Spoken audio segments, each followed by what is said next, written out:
Voilà, gloire à Dieu, amen. Merci Seigneur, je ressens la présence de Dieu ce matin. Parce que la présence de Dieu ce matin, elle est parmi nous. Comme il a dit Canard, on n'est pas obligé de la chercher. Elle est parmi nous ce matin. Vous voulez rentrer dans la présence de Dieu ce matin? Et j'ai besoin d'entrer dans la présence de Dieu. Vous savez où on trouve le repos pour nos âmes? Comme Jésus dit, venez à moi vous tous qui êtes fatigués et chargés. Un jour, je me posais la question, et je dis, Seigneur, de quel repos tu me parles là? Il est où le repos, je dis, Seigneur? C'est lequel? Parce que nous, on prêche ça pour l'évangélisation, bien souvent. Mais si on prend le verset, puis on dit, il dit tous, lui. Il dit, venez, vous tous. Il dit, vous tous. Je dis, Seigneur, quel repos tu parles? Et puis dans mon cœur, j'ai pensé à ça. J'ai dit, Seigneur, comme on entre dans les sanctuaires de Dieu, dans les profondeurs de ta présence, quel repos qu'on trouve. Quel repos qu'on trouve dans la présence de Dieu. Amen. Béni soit Dieu. Amen. Merci les frères qui me laissent la place pour prêcher la parole de Dieu ce matin. Dieu a mis un petit mot sur mon cœur. Je me suis battu un peu avec mon frère pour ne pas faire dimanche toute la semaine, mais Dieu veut ainsi. Béni soit Dieu. Samuel, comme il a prié le Seigneur tout à l'heure, il a dit ça dans sa prière. Il a dit, je prépare mon cœur, Seigneur, à recevoir ta parole. Et vous savez de quoi je voudrais vous parler ce matin? Le mot que Dieu a mis sur mon cœur. J'aimerais vous parler du cœur. Parce que la Bible dit que c'est de lui que vient la source de vie. Tous mes frères et sœurs ce matin qui sont là, tout est basé sur le cœur. L'évangile, c'est une histoire de cœur. L'évangile, mes frères et sœurs, ce n'est pas une histoire de connaissance. Ce n'est pas une histoire d'un beau message cadré, non. C'est une histoire de cœur. Amen, béni soit Dieu. Je demande à Noé qui se lève de sa place et qui me présente devant Dieu. Béni soit Dieu. Il va dire, il y a dans les cieux un Dieu, il va dire, qui révèle les secrets du cœur. Et le Dieu que je parle, que je prêche ce matin, qui est parmi nous ce matin, il est celui qui révèle ce qui est aux profondeurs des cœurs. Est-ce que vous le croyez ce matin? Et puis il est parmi nous, béni soit Dieu. Et puis écoutez, je lisais le verset dans Exode 35 et au verset 5, écoutez ce qu'il dit. Il dit, tout homme dans le cœur est bien disposé. Il dit, tout homme dans le cœur est bien disposé, apportera à l'Éternel, il va dire, une offrande. Amen. Et ce matin, qu'est-ce que nous sommes venus apporter à Dieu? Qu'est-ce que nous sommes venus apporter à Dieu ce matin? Nous sommes venus rendre un culte agréable ce matin. Amen. Rendre un culte agréable, oui, mais avec quoi, Kevin? Avec une belle parole, avec une belle prière? Non! Avec notre cœur. Comme je vous l'ai dit tout à l'heure, tout est basé sur le cœur ce matin. Parce que l'évangile est une histoire de cœur. Pas de connaissance, pas de tête, non. De cœur. Béni soit Dieu. Amen. À toi la gloire. Et il dit quoi? Écoutez là. Approchons-nous avec un cœur sincère, dans la plénitude de la foi, avec des cœurs purifiés. Mais il dit ça dans le verset, écoutez voir. Il dit d'un cœur sincère. Un cœur sincère. Dans le mot sincère, mes frères et sœurs, qu'est-ce qu'il y a?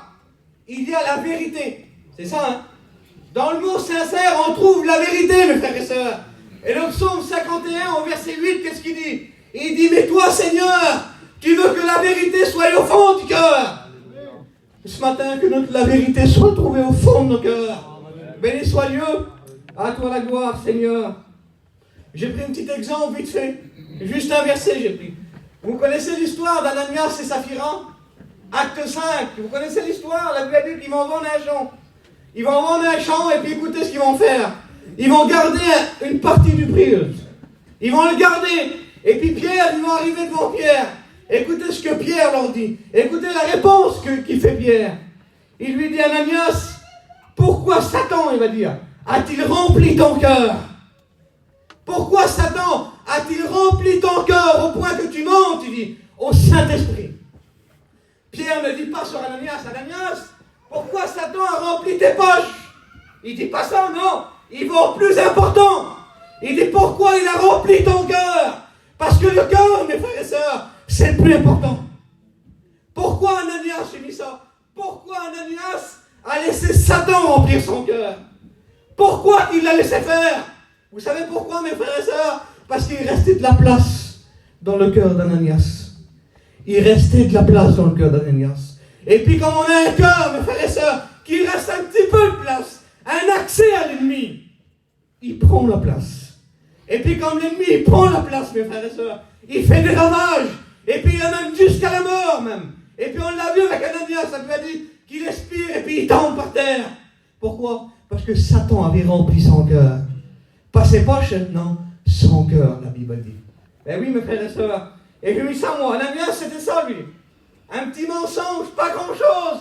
Avec le petit mensonge, Satan a rempli son cœur. Ben oui, il y avait une porte ouverte pour l'ennemi. Il y a eu une porte ouverte pour l'ennemi. Le doute dans le cœur de l'homme. Le doute, c'est pas grand chose, écoutez voir. Dans le cœur de l'homme, c'est une porte ouverte à l'ennemi. Ben oui, le mensonge, un petit mensonge, pas grand chose, un tout petit à peine, c'est une porte ouverte à l'ennemi.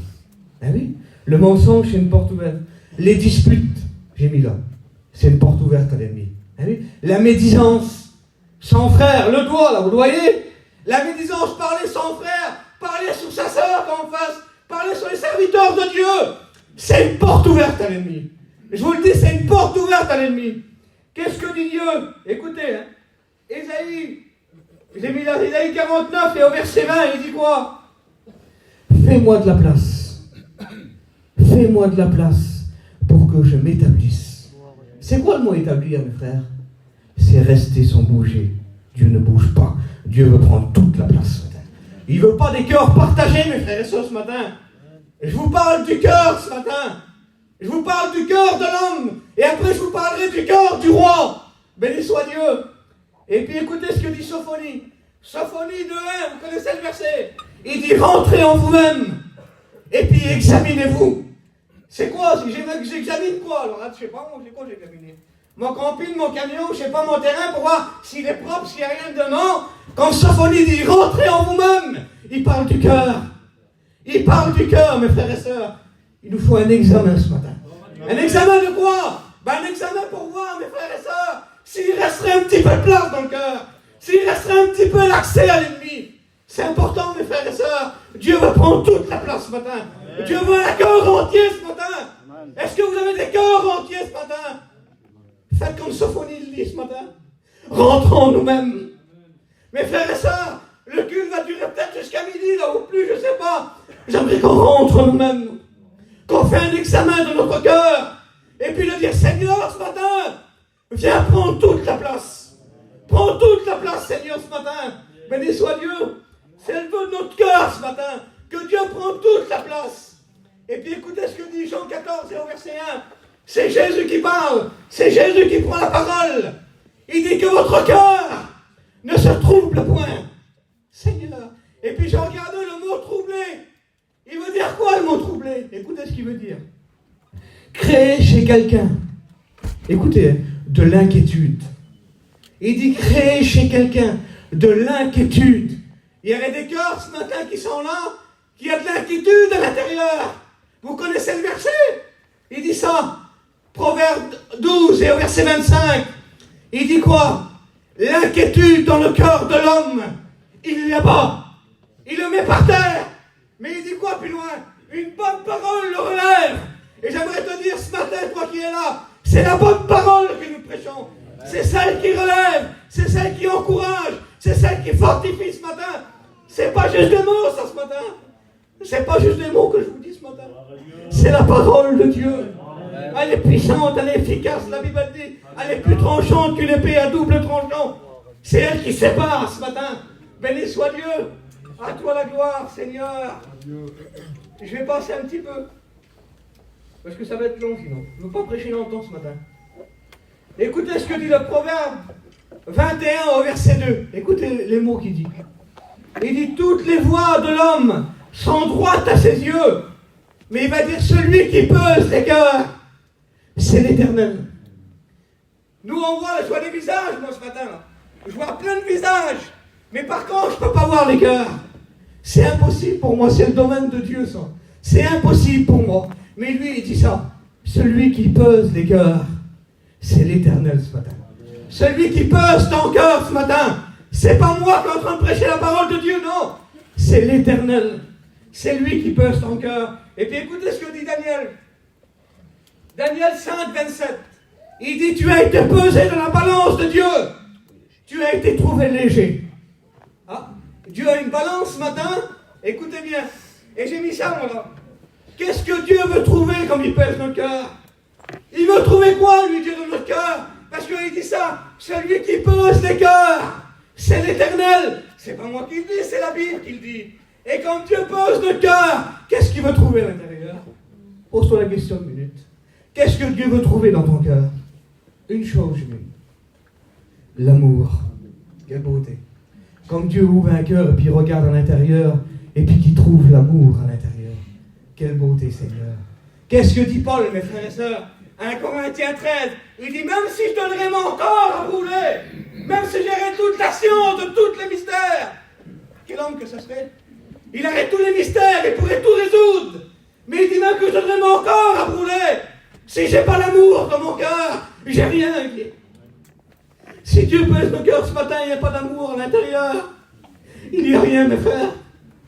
Il n'y a rien, mes sœurs, ce matin, je vous le dis. On n'est pas sauvés par nos œuvres. Celui qui nous sauve, c'est Jésus. Celui qui est monté à la croix. Mais il n'est pas monté à la croix avec des œuvres. Il est monté par amour.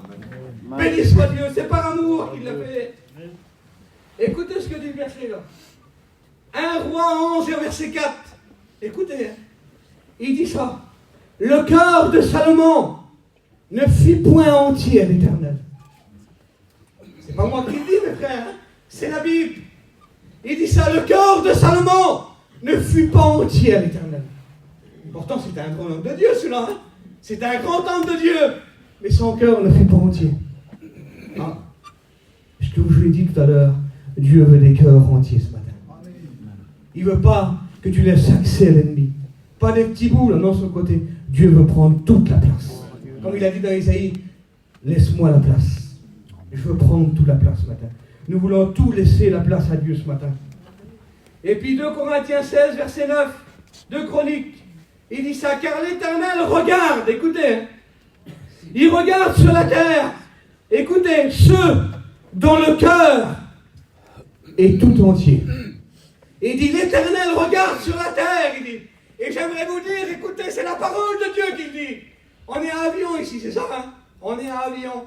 Il y a le culte ce matin, on est tous réunis ici. J'aimerais vous dire que les yeux de l'Éternel sont posés sur l'Église ce matin.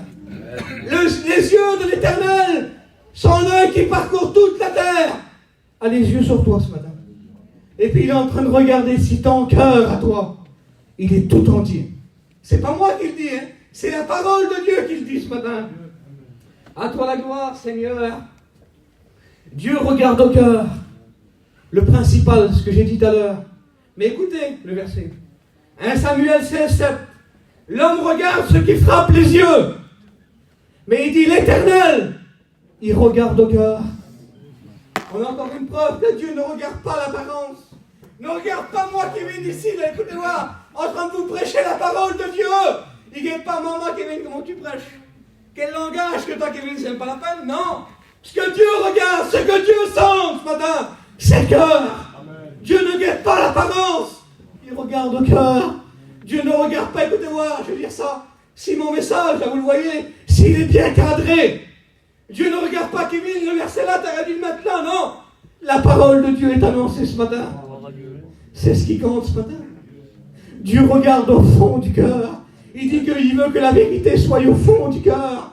Je peux vous donner des belles paroles ce matin. Je peux vous expliquer des belles histoires de la Bible. Pas de problème. Ce que Dieu sent ce matin, c'est mon cœur à moi. Avant de vous apporter la parole de Dieu à vous. Béni soit Dieu. Écoutez ce que dit le verset. Proverbe 14 et en verset 13. Il dit, au milieu même du rire. Au milieu même du rire. Il dit, le cœur, encore toujours le cœur, peut être triste. Je ne sais pas si vous vous rendez compte du verset, mes frères. Il y en a qui rigolent, il y en a qui sont joyeux ce matin. Ils ont un beau visage, ils sont contents d'être au culte ce matin. Pas de problème. Mais il dit ça, le verset. Il dit, au milieu même du rire, le cœur peut être triste. L'autre jour, je roulais, écoutez-moi. J'expliquais, j'ai prêché à trois. Et un garçon chez nous, c'est de ma famille. C'est un garçon, jamais de ma vie, écoutez. Et j'aurais cru une seule seconde qu'il serait confié à moi. Jamais de ma vie entière, j'aurais dit qu'il aurait pu se confier en moi. Jamais. Pourquoi? Parce qu'il avait un beau sourire. Tout allait bien chez lui, impeccable, il n'y avait rien du tout. Et puis moi, j'achinais avec lui, écoutez-moi. Et puis le matin, je lui parlais un petit peu de la réunion. Mais sans croire dans mon cœur qu'il allait s'ouvrir. Parce que je croyais que tout allait bien pour lui, moi. Il avait un beau visage, tout, rayonnant le matin. Et puis dans le camion, il a commencé à se confier. Seigneur, vous savez ce qu'il m'a confié? Il m'a confié ce qu'il y avait dans sa caravane, comme la porte était fermée, comme personne ne le voyait le soir, et puis qu'il priait le Seigneur. Jamais j'aurais cru en un qui priait. J'avais jamais cru qu'il priait tout seul. Il s'est confié. Oui, mes frères, au milieu même du rire, le cœur peut être triste. Pourquoi? Parce que comme j'ai dit tout à l'heure, le verset de Daniel, il dit quoi? Il y a dans les cieux un Dieu qui révèle les secrets du cœur. C'est caché, on ne le voit pas nous. Mais Dieu révèle ce matin. Peut-être qu'il y a de la tristesse dans ton cœur. Peut-être que tu es rentré au culte ce matin avec un cœur triste. C'est possible, mes frères, ça. Je l'ai déjà fait. Comment ça? Toi, oui, moi. J'ai déjà rentré au culte ce matin. Écoutez voir, avec un cœur triste, ça m'est arrivé. Mais j'aimerais te dire ce matin, écoute bien, au milieu même de ta tristesse à toi, au milieu même de ta tristesse dans ton cœur, Jésus peut être ta joie. La présence de Dieu ce matin peut être ta joie. Et c'est elle qui relève les cœurs ce matin. Béni soit Dieu. Il dit, l'Éternel est près de ceux qui ont le cœur brisé. Dans les psaumes. Il dit, l'Éternel est près de ceux qui ont le cœur brisé. Il y a des cœurs brisés alors. Pas moi qui le dis encore. Hein. C'est la parole de Dieu. Il dit qu'il y a des cœurs brisés. J'aimerais te dire que ce matin, le réparateur des brèches, celui qui répare les cœurs, il est parmi nous ce matin. Amen. Quelle bonne nouvelle, quelle beauté, Seigneur. L'évangile veut dire bonne nouvelle. C'est ça, mes frères. Les anciens, je ne me trompe pas. Hein. L'évangile veut dire bonne nouvelle. Mais c'est pour qui la bonne nouvelle? Juste pour moi qui prêche. Pas pour vous. C'est ça? Non, non, non, non. C'est pour tout le monde ce matin. C'est aussi pour toi ce matin. Et puis écoutez-moi. J'ai mis ça, moi. Il y a des cœurs secs. Secs. Ça veut dire quoi, Kevin? Explique-toi. Des cœurs secs. Eh bien, un cœur sec, écoutez-moi, c'est un cœur qui manque d'eau. Et puis l'eau, elle nous représente la parole de Dieu. Et ce matin, l'eau de la parole de Dieu, elle est parmi nous. Et puis elle veut désaltérer ton cœur. C'est pour ça qu'on dit ce mot-là, mes frères. Désaltérer le cœur. Mais avec quoi on désaltère? Avec de l'eau. Rien d'autre, mes frères et sœurs. Béni soit Dieu. Écoutez, quand j'ai lu le verset là, je vous le dis de mon Dieu, il m'a bouleversé.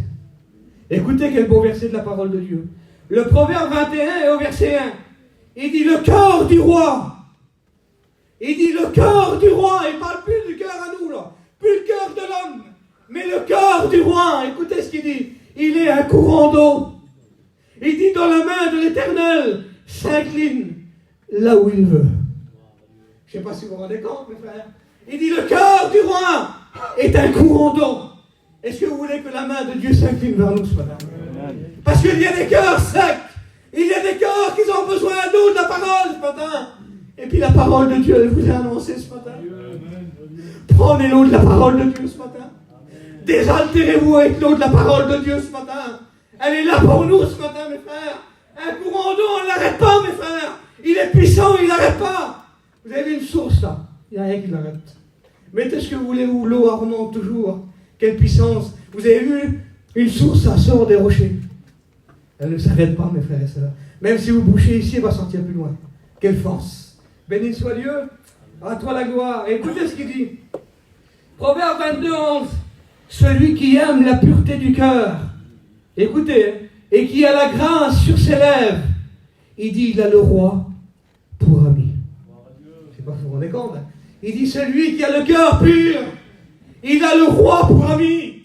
J'aimerais vous dire que le roi des rois, j'aimerais vous dire que le Seigneur des seigneurs, il est parmi nous ce matin. Il est plus que notre ami. Il est notre sauveur ce matin. Il est là pour nous faire du bien ce matin. Il est là pour bénir les cœurs ce matin. Il lit dans un cœur comme dans un livre ouvert. La parole me dit, il est parmi nous ce matin. Je bénis son nom ce matin. Parce qu'il est parmi nous.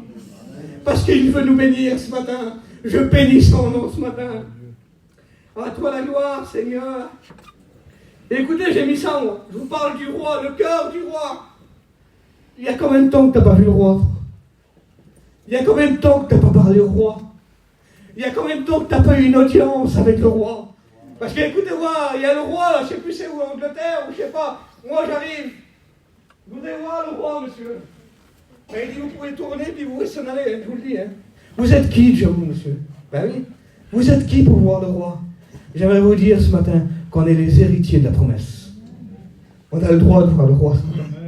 On a le droit d'y parler ce matin. On a le droit d'avoir une audience avec le roi ce matin. On a le droit de lui raconter nos problèmes ce matin au roi. La Bible elle dit ça, écoutez, Absalom, c'était qui? C'était le fils du roi, mes frères. Le fils du roi David. Je vous donne un verset pour ce que je vais dire là. Écoutez, 2 Samuel 14 et au verset 28. Absalom resta 2 ans sans voir la face du roi. Absalom resta 2 ans sans voir la face du roi. Combien de temps que tu n'as pas parlé au roi? Combien de temps que tu n'as pas vu le roi des rois? Combien de temps que tu n'as pas été béni par le roi des rois ce matin? Le roi des rois est parmi nous ce matin. Et j'ai mis ça, moi, écoutez-moi.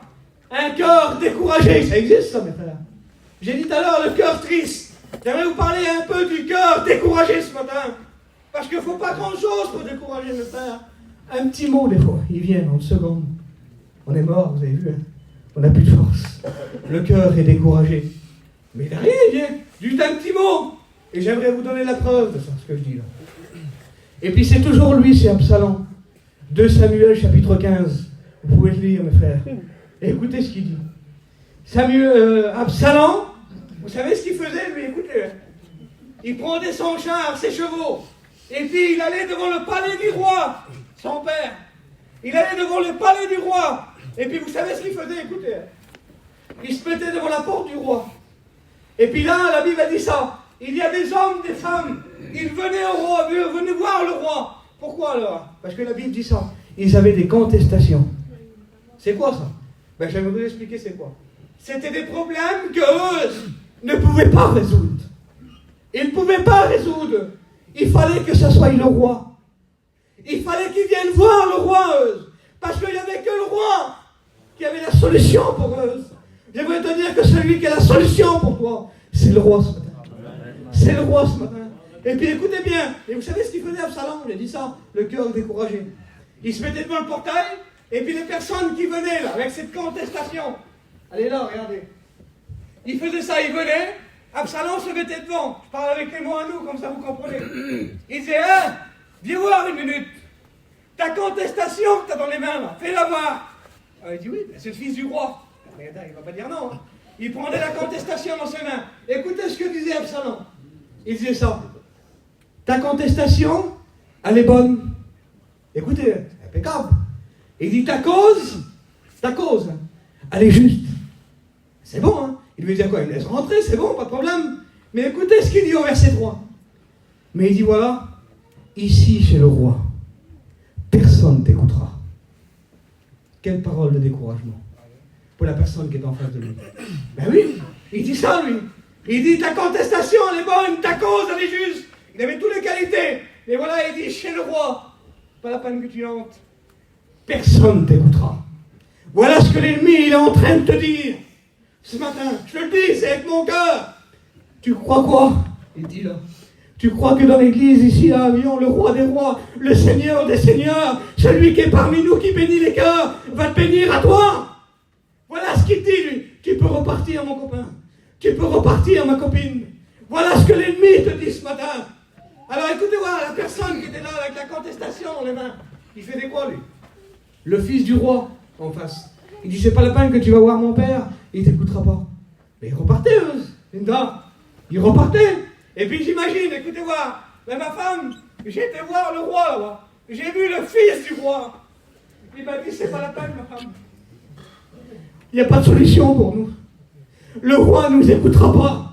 Ben oui, je m'en doute qu'ils aient dû faire ça. Ils devaient partir découragés. Mais écoutez voir, alors comment faire pour voir le roi? Comment faire pour voir le roi, mes frères? Mais il faut une solution, mes frères. Écoutez, il y avait une loi juive. Une loi juive. Et vous savez comment elle s'appelait cette loi-là? C'était le mois des Louls, on l'appelle. Le mois des Louls. C'est quoi le mois des Louls? Vous savez ce que c'est? Je vous le dis. Ça veut dire une fois par an. Une journée dans l'année, une journée, une seule. Il fallait que le roi qui était sur son trône descende. Il fallait que le roi des rois qui était sur son trône descende. Et puis pourquoi il fallait qu'il descende? Il fallait qu'il aille voir les agriculteurs, ceux qui travaillent la terre dehors du royaume. Il fallait qu'il descende et puis qu'il aille les voir. Et puis comme il descendait, écoutez, la loi disait ça, il y avait des chauffards. Il y avait des chauffards qui annonçaient. Ils annonçaient que le roi descendait. Et puis ils criaient. Vous savez ce qu'ils criaient? Ils disaient, le roi, il est dans les champs. Le roi, il est dans les champs. Qu'est-ce que Paul dit à l'église, mes frères? Il dit, vous êtes le champ de Dieu. Il dit, vous êtes le champ de Dieu. J'aimerais vous dire ce matin, nous sommes le champ de Dieu.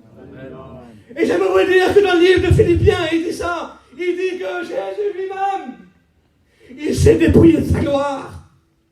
Ça veut dire quoi, mes frères, ça? Ça veut dire qu'il était dans le ciel avec son Père, toute la gloire. La Bible dit qu'il va prendre la forme d'un homme.